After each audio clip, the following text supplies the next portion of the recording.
You probably swiped open a digital pack of Pokemon cards this morning before you even had your coffee. Guilty as charged. Right. I mean, it's the ultimate digital cardboard crack.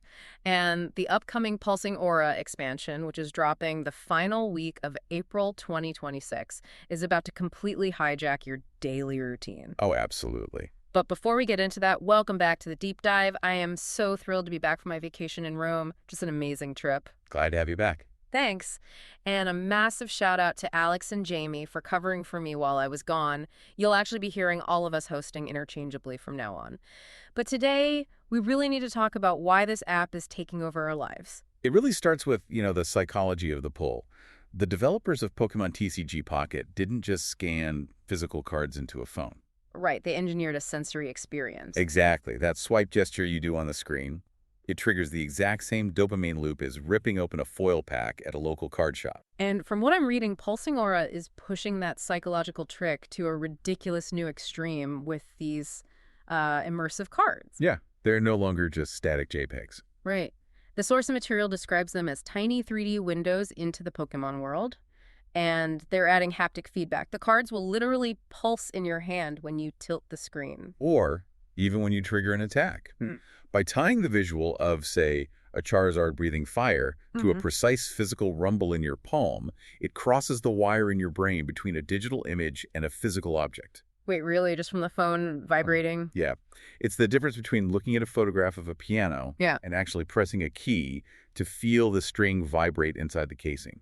You develop genuine psychological ownership over a line of code. That is wild. It's like having a living creature trapped in your phone. But, I mean, sensory tricks wear off eventually. Sure. If the underlying game is just a coin flip of who draws the biggest Pokemon first, which is kind of what the competitive ladder feels like right now, players are going to bounce. Oh, totally. So how does Pulsing Aura actually fix the underlying math of the game? Well, the answer lies in a massive mechanical shift. They're specifically spotlighting fighting and psychic types, with this blue-furred Lucario likely taking center stage. Okay, Lucario. Nice. Yeah, and they are introducing ability cards and aura-based mechanics. Normally, you play an attack, deal your damage, and your turn ends. Right. But an aura acts like a lingering energy field. As long as Lucario is sitting in your active spot, your entire bench might get a constant defensive buff. Oh, wow. It forces you to think 3 turns ahead about your board state, rather than just swinging for maximum damage every single round. Hold on. Isn't that a massive risk? How so? Well, the whole reason I play Pocket instead of the massive tabletop version is because it's brilliantly simple. It's a 20-card deck and a highly streamlined rule set. Right. If I have to start calculating complex aura buffs and tracking lingering effects across the bench, aren't they just turning this back into a math assignment? Won't that alienate the casual audience? It's a tightrope walk for the developers, for sure.